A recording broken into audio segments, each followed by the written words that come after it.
Good afternoon everyone. Current affairs की series में 20 जनवरी पे हम पहुंच चुके हैं और द हिंदू पीआईबी के जो करंट अफेयर्स हैं along with RSTV and other important newspapers हम एमसीक्यू के थ्रू कवर करने वाले हैं। This is the brief introduction about me. My name is Prince Luthra, all India rank 577 from UPSC CSE 2014 batch. और आपका कोई भी डाउट है तो आप @prince_लूथरा पे मुझे टेलीग्राम कर सकते हैं। Let's see the topics. जो 10 टॉपिक्स आज हम डिस्कस करने वाले हैं। तो सबसे पहले शुरुआत करेंगे हम dam rehabilitation and improvement project drip से। इसके बाद हमारा डिस्कशन होगा डेजर्ट नाइट 21 के बारे में। फिर हम इंडियन इनोवेशन इंडेक्स 2020 के बारे में जानेंगे। देन पराक्रम दिवस न्यूज में था, इसके बारे में जानेंगे। ई संपदा और चंद्रयान को लेकर भी एक क्वेश्चन है। देन डीप स्पेस नेटवर्क के बारे में जिक्र किया था along with world Economic forum newspaper के अंदर, इसके बारे में जानेंगे। ड्रैगन फ्रूट का नाम बदला जा रहा है, लेट्स सी क्या किया जाएगा इसके साथ। स्ट्रेट ऑफ डॉवर एक मैप रिलेटेड क्वेश्चन है जिसको हम डिस्कस करेंगे। चलिए शुरुआत करते हैं कोटेशन के साथ। Everything is hard before it is easy.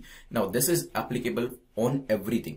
शुरुआत में कोई भी चीज हम करने लगते हैं तो हमें डिफिकल्ट लगती है, लेकिन धीरे धीरे जितना ज्यादा हम उसको करते जाते हैं वो इजी होती जाती है। नाउ बहुत सारे लोग आप में से ऐसे होंगे जिनको आंसर राइटिंग करना मुश्किल लगता होगा। कुछ लोगों को कोई स्पेसिफिक सब्जेक्ट मुश्किल लग सकता है, जैसे कि science and technology, Indian history, geography, Indian polity, current affairs, the Hindu काफी सारे स्टूडेंट्स कहते हैं कि उनको पढ़ना बिल्कुल भी पसंद नहीं, उनको हार्ड लगता है, वो एडिटोरियल वगैरह नहीं पढ़ते हैं। बट नाउ सी, इस एग्जाम के लिए कुछ चीजें ऐसी हैं जो कि आपको पढ़नी ही पड़ेगी। जैसे द हिंदू न्यूज़पेपर ऐसा है, जैसे कि जो एडिटोरियल्स होते हैं आपके, चाहे वो इंडियन एक्सप्रेस से पढ़े या द हिंदू से पढ़े, लेकिन एडिटोरियल्स पढ़ना काफी जरूरी होता है क्योंकि इससे आपकी लैंग्वेज डेवलप होती है। एडिटोरियल्स जो पढ़े जाते हैं वो उसमें जो इन्फॉर्मेशन होती है सिर्फ उसी की वजह से नहीं पढ़े जाते, क्योंकि वो इन्फॉर्मेशन तो आपको यूट्यूब के वीडियोस में भी मिल जाएगी। लेकिन एडिटोरियल्स और जो आपके आर्टिकल्स होते हैं उनको पढ़ने का रीजन ये है कि जो लैंग्वेज उसके अंदर लिखी होती है वो लैंग्वेज आप डेवलप कर पाएं, क्योंकि जब आप उस चीज को पढ़ेंगे समझेंगे उसके बाद ही आप कॉम्प्रिहेंड कर पाएंगे, और जब आप उस चीज को कॉम्प्रिहेंड कर पाएंगे उसी तरीके से फिर आप एग्जाम के अंदर अपने आंसर को भी लिख पाएंगे।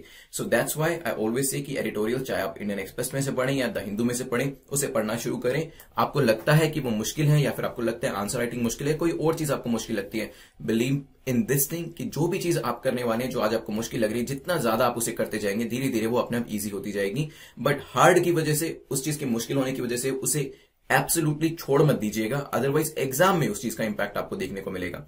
तो आज से ही कोशिश करें कम से कम एक एडिटोरियल से स्टार्ट करें, एक एडिटोरियल जरूर पढ़िएगा और उसको समझने की कोशिश करिएगा, और नेक्स्ट टाइम जब आप आंसर लिखते हैं तो कोशिश करिएगा उस एडिटोरियल जैसी ही लैंग्वेज लिखने की। चलिए, नेटमोक आईएएस की एप्लीकेशन जो है इसको डाउनलोड कर लीजिएगा, because the free series is already available here. तो पिछले 12 महीनों के जो करंट अफेयर्स हैं वो आप यहाँ पे फ्रीली एक्सेस कर सकते हैं। इसके अलावा जो आपको मार्क्स स्कोर करने हैं, 6 या 6 से ज्यादा मार्क्स को स्कोर करिएगा, 6 या 6 से ज्यादा एमसीक्यूज को करेक्ट करने की कोशिश करिएगा to be in the safe zone. Less than 6 अगर आपका स्कोर आता है, इन दैट केस आप थोड़ी देर के बाद उसे दोबारा रिवाइज कर सकते हैं। नेवरदलेस जितना भी आप स्कोर करें 24 आवर्स में एक बार रिवीजन आपकी काफी जरूरी है, और एक्सप्लेनेशन को ध्यान से सुनिएगा। रिवाइज मार्क्स भी अपने कमेंट सेक्शन में जरूर लिखिएगा। आज के फर्स्ट क्वेश्चन पे चलते हैं। The first question talks about drip dam rehab and improvement project के बारे में। 3 स्टेटमेंट्स आपको बताना है, कौन सी स्टेटमेंट आपकी करेक्ट है, कौन सा कथन आपका सही है। The project was launched in 2012 by central water commission with the financial aid of the world bank. 2012 में इसे लॉन्च किया गया था और वर्ल्ड बैंक ने इसमें सहायता दी थी। Health of the dam is monitored by software जिसका नाम है Dharma dam health and rehab monitoring application, ये भी हो सकता है। और इंडिया का जो रैंक है डैम के अंदर, डैम ऑपरेशन के अंदर, वो नंबर 1 है। सोचिए, फिर करते हैं इसके ऊपर एक डिस्कशन। चलिए देखिए, ड्रिप के बारे में जानना चाहें अगर हम, तो अभी recently dam rehabilitation and improvement project जो था ये स्टार्ट ऑफ किया गया है, और इसके मल्टीपल ऑब्जेक्टिव्स हैं। जैसे कि इसमें मेन फोकस जो होगा वो इंप्रोवाइजेशन के ऊपर होगा। फंक्शनिंग जो होती है, सेफ्टी ऑफ डैम को आप इंश्योर करेंगे कि डैम के अंदर किसी भी तरीके की प्रॉब्लम ना हो। एट द सेम टाइम यहां पे हम डैम्स की इंप्रूवमेंट के ऊपर भी ध्यान देंगे। इसके साथ साथ डैम सेफ्टी के साथ साथ इंप्रूवमेंट के साथ साथ जो आपका स्ट्रेंथनिंग मैकेनिज्म होता है उसके ऊपर भी ध्यान दिया जाएगा। और इसके अंदर यस, ये स्टेटमेंट बिल्कुल ठीक है, धर्मा करके जो एप्लीकेशन है उसका इस्तेमाल किया जाएगा। At the same time world bank ने इसके अंदर सहायता भी दी है ताकि इस तरीके के प्रोजेक्ट्स को इंप्लीमेंट किया जा सके। अगर इंडिया की पोजीशन की बात करें तो इंडिया जो है यूनाइटेड स्टेट्स एंड चाइना के बाद तीसरे नंबर पे आता है। तो पहले नंबर पे चाइना है, then United States of America है, और देन इंडिया का नंबर इसके अंदर आता है। हमारे पास 5000 से ज्यादा लार्ज डैम ऑपरेशन में है और इनकी सेफ्टी को इंश्योर करना काफी जरूरी है। इन एडिशन 411 डैम्स जो अभी अंडर कंस्ट्रक्शन चल रहे हैं, तो अराउंड आप कह सकते हैं 5300 वैसे हमारे पास है और 411 और है। आगे आने वाले टाइम में 6000 का नंबर बहुत जल्दी टच कर लिया जाएगा। इसी वजह से इन डैम्स की जो सेफ्टी एंड सिक्योरिटी है वो भी काफी जरूरी है। ड्रिप इसी वजह से लाया गया, और ड्रिप जो है आपका मिनिस्ट्री ऑफ वाटर रिसोर्सेज के अंदर आता है। ये चीज भी आप ध्यान रखिएगा। तीसरी स्टेटमेंट हमारी यहाँ पे इनकरेक्ट है। आंसर क्या हो जाएगा? A will be the correct answer. चलिए, तो मेंस के हिसाब से भी आपको 2-3 पॉइंट्स मैंने बता दिए हैं, और इस वजह से आप मेंस का आंसर जो है वो भी इजीली लिख पाएंगे। चलते हैं नेक्स्ट क्वेश्चन के ऊपर। With which country India will perform the exercise desert night 21। कल इसके ऊपर एक वीडियो बनाया गया था, अगर आपने देखा है तो काफी इजी हो जाएगा आपके लिए आंसर करना। सोचिए रशिया, फ्रांस, जर्मनी, ऑस्ट्रेलिया किसके साथ ये एक्सरसाइज हम करने जा रहे हैं, फिर मैं आपको इसके बारे में ब्रीफली कुछ और चीजें बताऊंगा।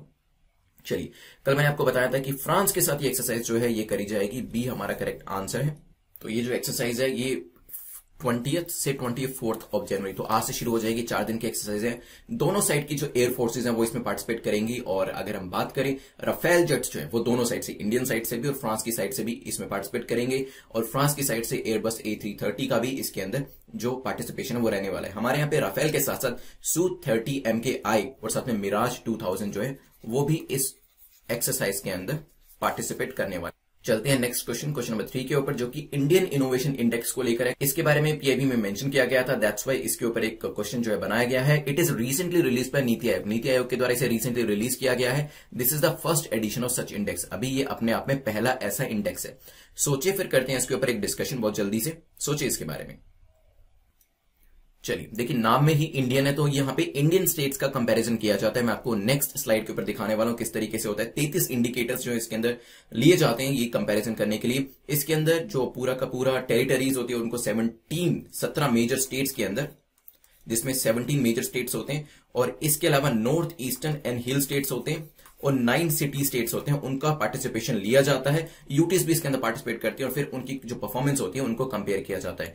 इंडियन इनोवेशन इंडेक्स 2020 जो है ये प्रीवियस ईयर में कंडक्ट किया गया था, अक्टूबर 2019 में फर्स्ट टाइम इसे रोल आउट किया गया था। This is the second time. तो आपकी ये जो स्टेटमेंट है इनकरेक्ट हो जाती है।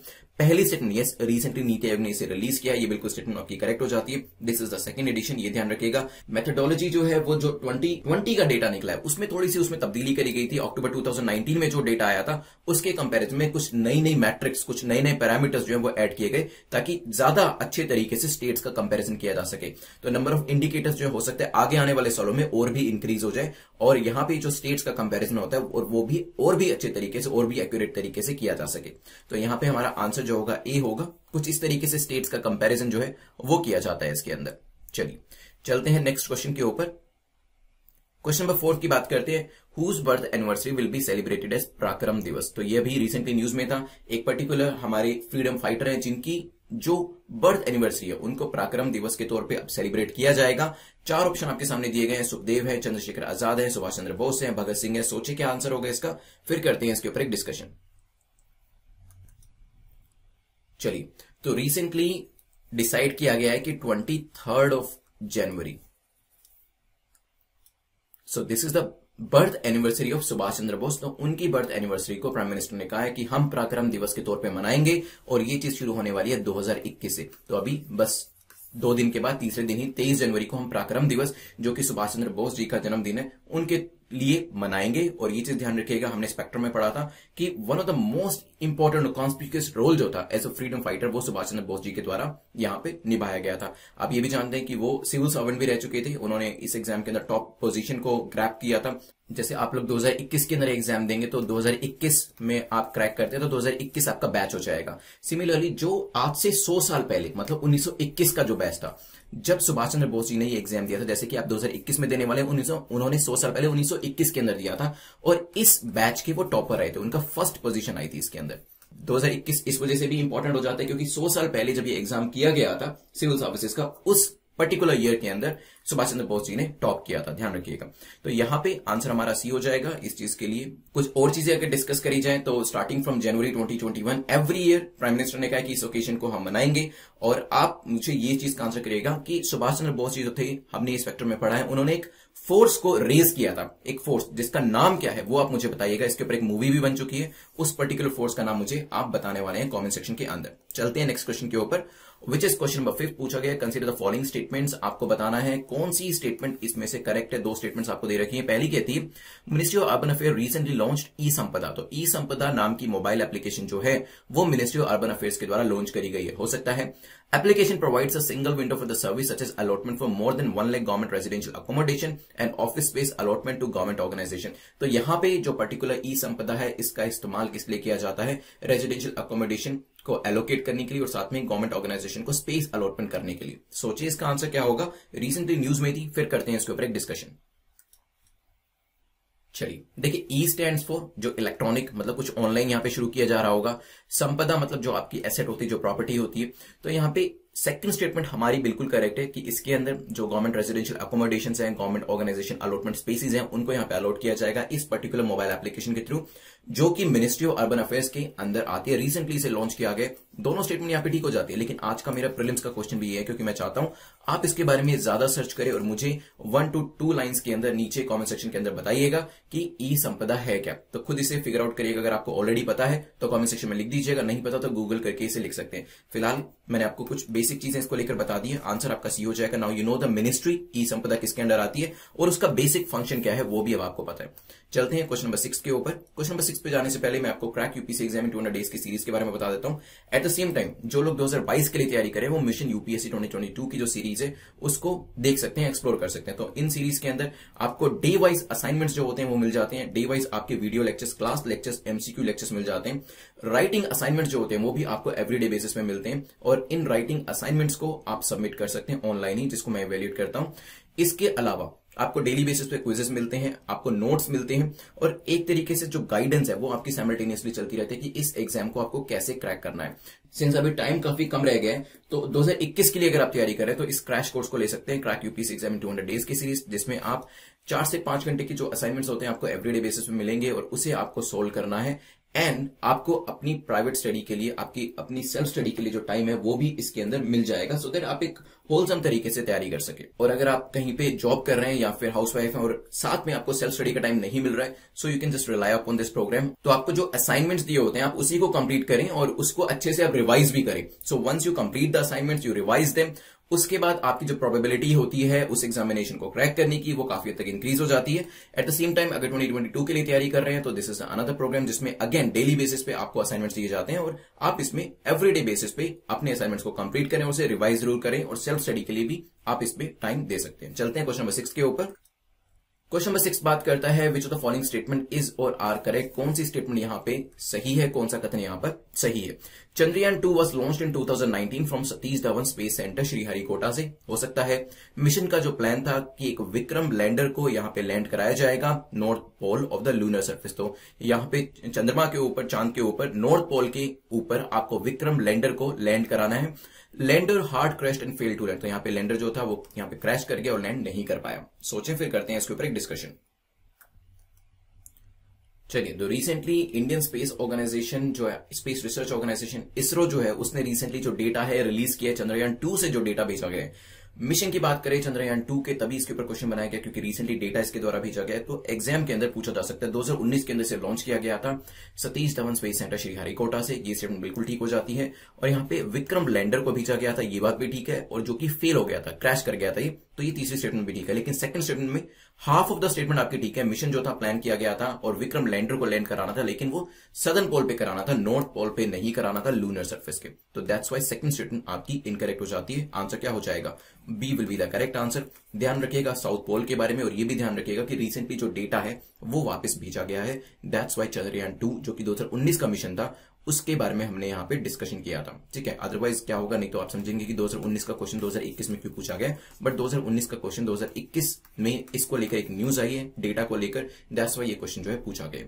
सेंटर की बात करें अगर हम Indian space science data centre की, तो Indian space science data centre जो है इसे इसरो के द्वारा एस्टैब्लिश किया गया था 2008 के अंदर, और नाम से ही पता चल रहा है, नाम क्या है, स्पेस साइंस डेटा सेंटर। तो यहां पे जो भी स्पेस से रिलेटेड डेटा होता है उसकी प्रोसेसिंग कैसे करनी है, उसके आर्काइव कैसे बनाने हैं, डिसेमिनेशन, उसको डिस्ट्रीब्यूट कैसे करना है, जितने भी पेलोड के डेटा होते हैं, और कैसे एक मिशन का जो डेटा है वो दूसरे मिशन के अंदर हेल्प कर सकता है, ये सभी चीजें इस डेटा सेंटर के द्वारा जो है मैनेज करी जाती है। तो अभी भी जो चंद्रयान 2 ने डेटा भेजा है वो प्रोसेस किसके द्वारा किया जाएगा, वो इसी Indian space science data centre के द्वारा किया जाएगा, ठीक है। अगर मैं चंद्रयान 1 की बात करूं, मार्स ऑर्बिटर मिशन जो मॉम था, ठीक है, एस्ट्रोसेट की बात करो, इनका डेटा भी इसी सेंटर को भेजा गया था। कहां पे लोकेट करते हैं, it is located in Bangalore, जो आपका इंडियन डीप स्पेस नेटवर्क है। तो ये Indian deep space network Bangalore के अंदर लोकेट करता है, और जो काम है वो भी मैंने आपको इसका बता दिया। और क्योंकि हमने इंडियन डीप स्पेस नेटवर्क की बात करी है, let's discuss another question related to this, deep space network के बारे में बात करते हैं। इंडिया में है, ये तो मैंने आपको बता दिया, बेंगलुरु में लोकेट करता है,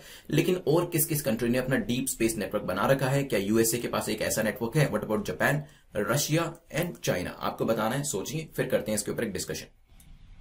चलिए डिस्कस करते हैं। तो बेसिकली डीप स्पेस नेटवर्क होता क्या है? अगर हम बात करें, deep space network is a network of large communication facilities and antennas. तो एक बहुत बड़ी कम्युनिकेशन फैसिलिटीज जहां पे एंटीनास होते हैं जो कि अलग अलग मिशन को सपोर्ट करते हैं। तो हमारे यहाँ पे भी काफी सारे इंटरप्लेनेटरी मिशन होते हैं जो कि इंडिया के द्वारा लॉन्च किए गए हैं, जैसे कि आपका मार्स ऑर्बिटर मिशन था आपका, वो भी एक इंटरप्लेनेटरी मिशन था। तो इनको सपोर्ट करने के लिए डीप स्पेस नेटवर्क बनाए जाते हैं और इंडिया का जो डीप स्पेस नेटवर्क है बेंगलुरु में लोकेट करता है। इसी तरीके से अलग अलग कंट्रीज ने अपने डीप स्पेस नेटवर्क बना रखे हैं, जैसे कि यूएसए ने बनाया है, रशिया के पास भी है, चाइना के पास भी है, इवन जापान के पास भी है।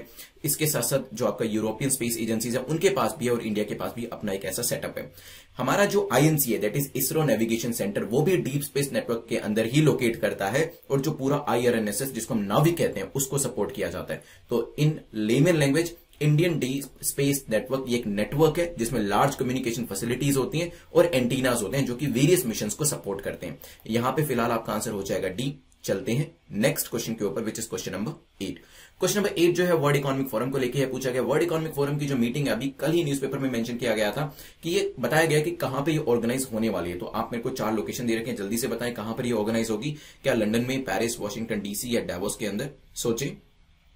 चलिए, तो World Economic Forum organizers are expecting key leaders, जिसमें हमारे प्राइम मिनिस्टर नरेंद्र मोदी भी होंगे, चाइनीज प्रेसिडेंट शी जिनपिंग भी होंगे, जर्मन चांसलर भी यहां पे आने वाले हैं, साउथ अफ्रीकन के प्रेसिडेंट भी यहां पर होंगे। और कहा गया है कि कोविड-19 पेंडेमिक के बाद ये एक इन पर्सन हमारी जो मीटिंग होने वाली है ये कराई जाएगी डेवोस स्विट्जरलैंड के अंदर। ठीक है, तो ये अब वर्चुअल नहीं रहने वाली, यहां पे लोग आएंगे और आपस में एक दूसरे से इन पर्सन जो है मीटिंग करेंगे। तो D is the correct answer. आपने देखा 2020 और इवन आजकल भी जो जितनी भी मीटिंग्स हो रही हैं वो वर्चुअल तौर पे हो रही हैं, but again in person meetings जो होंगी अब स्टार्ट होनी शुरू हो रही हैं और वर्ल्ड इकोनॉमिक फोरम को लेकर यही चीज कह रखी है। तो आंसर क्या हो जाएगा? D will be the correct answer.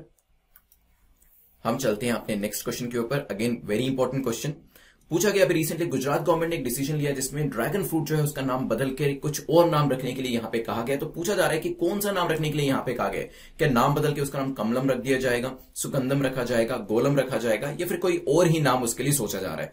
सोचिए इसके बारे में, न्यूज़पेपर में था। क्या हो सकता है इसका आंसर?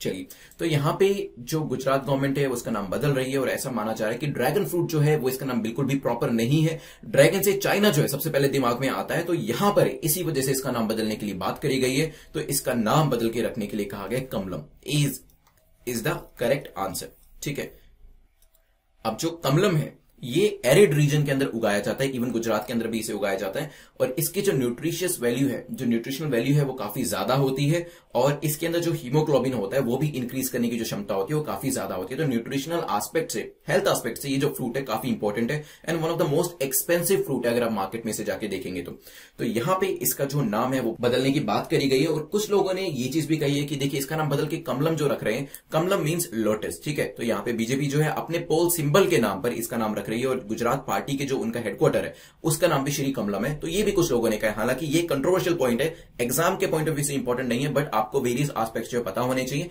यहां पे एग्जाम में अगर पूछा जाएगा तो सिंपली यही पूछा जाएगा कि इसका नाम बदल के क्या रखा जा रहा है। ठीक है, तो नाम जो है चेंज नेम, आजकल जो सिटीज हैं, स्टेशंस हैं, फ्रूट्स हैं, इनके नाम बदले जा रहे हैं, तो क्या बदल के रखा जाता है, पुराना नाम क्या था वो आपको पता होना चाहिए। उसके पीछे की पॉलिटिक्स अगर है या नहीं है उसमें हमारा इंटरेस्ट भी नहीं है और वो आपसे एग्जाम में पूछा भी नहीं जाएगा।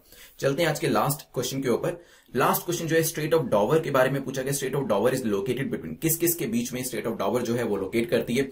फ्रांस और बेल्जियम के बीच में, बेल्जियम नेदरलैंड के बीच में, इंग्लैंड और फ्रांस के बीच में, फ्रांस एंड नेदरलैंड के बीच में। तो यहाँ पे मैप रिलेटेड एक क्वेश्चन हम रोज करते हैं जिससे आपका एटलस भी कवर हो, तो सोचिए क्या आंसर हो सकता है, फिर करते हैं इसके ऊपर एक डिस्कशन। चलिए, तो करेक्ट आंसर इज इंग्लैंड और फ्रांस के बीच में आपकी स्ट्रेट ऑफ डॉवर जो है वो लोकेट करती है। लास्ट लेक्चर में हमने जो स्ट्रेट ऑफ हॉर्मुज है, सुएज कनाल है, बबल मंदाब है, उनके बारे में जाना था। तो इस तरीके से हम मैप को अपने कवर करते जाइए। सो दिस इज इंग्लैंड, ये आपका फ्रांस है, दोनों के बीच में आपकी स्ट्रेट ऑफ डॉवर जो है लोकेट करती है। तो 10 क्वेश्चन हमारे यहाँ पे कंप्लीट होते हैं। अभी हम 2 मिनट के अंदर इसे एक्टिवली रिवाइज करेंगे, सो बी रेडी, क्योंकि क्वेश्चन मैं आपसे पूछने वाला हूं और आप उसके आंसर्स करेंगे 1 by 1 in the comment section. चलिए शुरू करते हैं। चलिए, तो ड्रिप के बारे में मैंने आपसे पूछा था, इंडिया का जो रैंक है डैम ऑपरेशन के अंदर मुझे बता दे क्या रैंक है हमारा, फर्स्ट रैंक किसका है, सेकंड किसका है वो भी बता सकते हैं। और जो हमारा रैंक है वो भी बता दीजिएगा। यहाँ पर ड्रिप के बारे में मैं आपको बताऊं तो यहाँ पे वर्ल्ड बैंक जो है उसने इस पूरे प्रोजेक्ट को फाइनेंशियल एड है, इवन लास्ट ईयर भी ये न्यूज थी अराउंड दिसंबर के महीने में ही कि 250 मिलियन का जो अप्रूवल है वो दिया गया है वर्ल्ड बैंक के द्वारा। धर्मा करके एक एप्लीकेशन जो है वो भी इसके लेकर बनाई गई है इसकी मॉनिटरिंग करने के लिए। और यहाँ पे रैंक की बात करूं तो हमारे पास अराउंड कितने 5500 के आसपास हमारे पास डैम है, जिसमें कंप्लीट एंड इन कंस्ट्रक्शन दोनों टाइप के आते हैं। तो यहां पे इंडिया का जो रैंक है वो थर्ड आता है, first is China, second is America, ध्यान रखिएगा। चलते हैं नेक्स्ट क्वेश्चन के ऊपर। नेक्स्ट क्वेश्चन जो था डेजर्ट नाइट 21 के बारे में, जल्दी से मुझे बताइए एक्सरसाइज किसके साथ करी जा रही है। मैंने आपको बताया था कि राफेल जो है वो दोनों साइड से पार्टिसिपेट करेंगे और आपको कंट्री का नाम बताना है। इस कंट्री के साथ हम एक और एक्सरसाइज भी करते हैं जिसका नाम है गरुड़ एक्सरसाइज। तो यहां पे करेक्ट आंसर हमारा है फ्रांस। चलिए थर्ड क्वेश्चन हमने इंडियन इनोवेशन इंडेक्स के बारे में देखा था। जल्दी से मुझे बताएं ये फर्स्ट एडिशन था, सेकंड एडिशन या थर्ड एडिशन जो अभी रिसेंटली न्यूज में था। और मैंने आपको ये भी बताया कि नीति आयोग जो है उसने डेटा जो है रिलीज किया। इसमें वेरियस स्टेट्स को देखा जाता है कि कौन इनोवेशन के अंदर कितना अच्छा कर रहा है। इसमें नॉर्थ ईस्ट हिल स्टेट्स जो होते हैं, सिटी स्टेट्स जो होते हैं, यूटीज जो होती है, मेजर स्टेट्स हैं, उन सबका एक कॉम्पिटिशन जो होता है, एक हेल्दी कॉम्पिटिशन वो कराया जाता है। This was the second edition क्योंकि फर्स्ट एडिशन इसका 2019 में आया था। पराक्रम दिवस जल्दी से बताएं कौन सी पर्सनैलिटी का नाम जुड़ा हुआ है। हमारे फ्रीडम फाइटर हैं। मैंने आपसे ये भी पूछा था कि किस इन्होंने एक सेना को बनाया था जिसका नाम मैंने आपसे पूछा था, वो कमेंट सेक्शन में आप बताइएगा। उसकी मैं आपको थोड़ा सा हिंट दे देता हूं। सो इन करके याद रखिए IN, इसके आगे एक अल्फाबेट और आएगा, वो मुझे बताएं क्या है, कौन सी सेना बनाई गई थी इनके द्वारा, वो बताएं। और साथ में ये बताएं कि पराक्रम दिवस जो अब से मनाया जाएगा 2021 से, वो किसकी याद में मनाया जाएगा, ये बताइए जल्दी से। ओके सो यस, काफी सारे स्टूडेंट्स ने करेक्ट आंसर दिया। तो यस, ये चीज भी ध्यान रखिएगा, 2021 का जो सिविल सर्विसेज एग्जाम होगा 100 साल हो जाएंगे क्योंकि 1921 के अंदर सुभाष चंद्र बोस ने दिया था और उन्होंने इस एग्जाम में टॉप भी किया था। चलिए चलते हैं नेक्स्ट क्वेश्चन के ऊपर, which is question number 5। Question number 5 जो है बात करता है ई संपदा को लेकर और आपका प्रीलिम्स का क्वेश्चन भी इसी चीज के ऊपर है। मैंने आपको बताया है कि यहाँ पे जो ई है इलेक्ट्रॉनिक फॉर्म में एक एप्लीकेशन जो है उसको लेके आया गया मिनिस्ट्री ऑफ अर्बन अफेयर्स के द्वारा, और जो एलोकेशन होगा यहाँ पे स्पेस का और रेजिडेंशियल अकोमोडेशन का वो अब इसके थ्रू यहाँ पे किया जाएगा। ठीक है, सिंगल विंडो बेसिकली प्रोवाइड करी जा रही है ताकि ट्रांसपेरेंसी आ सके और जैसे भी टेक्नोलॉजी आएगी तो ह्यूमन इंटरफेस वैसे ही कम हो जाएगा और जो पूरी की पूरी प्रैक्टिस है वो ट्रांसपेरेंट हो जाएगी। चलते हैं नेक्स्ट क्वेश्चन नंबर 6 के ऊपर। क्वेश्चन नंबर 6 में हमारा डिस्कशन जो है वो होगा चंद्रयान 2 के ऊपर। जल्दी से मुझे बताएं लैंडर का नाम क्या था इसके अंदर जो कि क्रैश कर गया था, फेल हो गया था। यहाँ पे नॉर्थ पोल के ऊपर उतारना था इस लैंडर को। चंद्रयान 2 ने अभी रिसेंटली डेटा भेजा है और ये जो डेटा है प्रोसेस किया जाएगा डेटा स्पेस सेंटर के द्वारा, जिसके बारे में हमारा डिस्कशन हुआ था। और विक्रम लैंडर जो था वो फेल हुआ था। डेटा स्पेस साइंस सेंटर जो है हमारा, इसको 2008 में इसरो के द्वारा बनाया गया था। अलग अलग डेटा जो है प्रोसेस करना इसका काम होता है अलग अलग मिशंस को लेकर। इसमें डीप स्पेस नेटवर्क के बारे में भी हमारा जिक्र हुआ था। जल्दी से मुझे बताएं यस और नो के अंदर क्या यूरोपियन स्पेस एजेंसी के पास अपना डीप स्पेस नेटवर्क है या नहीं, यस और नो वो बताइएगा। बाकी यूएसए, जापान, रशिया, चाइना के पास तो अपना अपना नेटवर्क है। और ये जो नेटवर्क है बेसिकली आपको जो आपके वेरियस सैटेलाइट्स होते हैं उसके अंदर जो लार्ज कम्युनिकेशन फैसिलिटीज उसको सपोर्टिंग के अंदर देनी होती है वो इसके द्वारा प्रोवाइड करी जाती है। यूरोपियन स्पेस एजेंसी के पास भी अपना एक ऐसा डीप स्पेस नेटवर्क एग्जिस्ट करता है। फिर हमने क्वेश्चन नंबर 8 में देखा था वर्ल्ड इकोनॉमिक फोरम कहां पर ऑर्गेनाइज करी जा रही है। ये जो होगा इन पर्सन होने वाला है, यहाँ पे ऑनलाइन जो है या फिर वर्चुअल जिस तरीके से किया जाता था उस तरीके से नहीं होगा। तो यहाँ पे डेवोस स्विट्जरलैंड के अंदर डिसाइड किया गया है कि ये मीटिंग बहुत जल्दी कराई जाएगी। ड्रैगन फ्रूट का नाम बदल के क्या रखा गया, जल्दी से मुझे बताएं, इजी हो गया अब तो ये क्वेश्चन आपके लिए। ड्रैगन फ्रूट न्यूज में था, न्यूट्रिशनल वैल्यू काफी ज्यादा है, नाम बदला गया इसी वजह से ये न्यूज में था। और आपका जो कच्छ वाला रीजन है वहां पर भी इसकी काफी ज्यादा फार्मिंग करी जाती है, एरिड रीजन के अंदर खासतौर पर इसे उगाया जाता है। हीमोग्लोबिन हमारी बॉडी के अंदर बढ़ाने में इसका काफी इंपॉर्टेंट रोल रहता है। तो कमलम करके इसका नाम कर दिया गया है। स्टेट ऑफ डॉवर किस किस के बीच में लोकेट करती है, मैप के ऊपर देखते हैं, let's see. So here England is on one side, France जो है दूसरी जगह पे है। चलिए तो 10 क्वेश्चन आपके कंप्लीट होते हैं। ई संपदा के बारे में मुझे बताइएगा क्या आंसर है आपका। और क्वेश्चन नंबर 11 की बात करें, भारतीय दर्शन एवं परंपरा ने भारतीय स्मारकों की कल्पना और आकार देने एवं उनकी कला में महत्वपूर्ण भूमिका निभाई है, विवेचना कीजिए। 250 वर्ड्स के अंदर आपको इसका आंसर लिखना है। अब 250 वर्ड्स वाले क्वेश्चन हमारे शुरू हो गए हैं। Indian philosophy and tradition played a significant role in conceiving and shaping the monuments and their art in India. इसको डिस्कस करना है। देखिए अब मैं कोशिश कर रहा हूं प्रीलिम्स के जो क्वेश्चंस होते हैं वो भी आपको हिंदी इंग्लिश साथ में दी जाए, ताकि अगर हिंदी वाले पढ़ते हैं और उनको कुछ समझ में नहीं आता वो इंग्लिश वाला वर्जन पढ़ सके। The same goes for English medium students जो कि इंग्लिश का वर्जन पढ़ते हैं और उनको थोड़ी सी दिक्कत होती है समझने में कि क्वेश्चन में पूछा क्या गया, तो हिंदी वाला वर्जन पढ़ के उसको समझा जा सके। चलिए सेकेंड हमारा जो चैनल है इसके ऊपर 9 PM लाइव आज मिलते हैं with 10 new topics. So be ready for that, क्योंकि वहां पर हमारा ये जो लेक्चर होगा लाइव होने वाला है, जहां पे मैं आपसे क्वेश्चन पूछूंगा, आंसर भी बताऊंगा आपको। बट पहले मैं ये एक्सपेक्ट करूंगा कि आप उसका मेरे आंसर देने से पहले आंसर करें कमेंट सेक्शन के अंदर। यूट्यूब के ऊपर भी लाइव रहेंगे और वहां पर देखेंगे कौन कौन सही आंसर इसका कर पाता है। मार्क्स को कमेंट सेक्शन में लिखना बहुत जरूरी है। 6 से ज्यादा स्कोर किया है तब भी लिखिएगा, अगर आपने 0 भी स्कोर किया है तो भी शर्माने की कोई बात नहीं, आप लिख दीजिएगा उसको। और सेकंड टाइम जो आप सेकंड अटेम्प्ट करेंगे, जब आपके 10 आउट ऑफ 10 आएंगे, वो भी जरूर लिख दीजिएगा कि फर्स्ट अटेम्प्ट में मेरा इतना स्कोर था, सेकंड अटेम्प्ट में मैंने इतना स्कोर किया। और इसकी जो पीडीएफ है आपको टेलीग्राम के ऊपर मिल जाएगी। Thanks for watching this video. I will see you at 9 PM today. Have a nice day.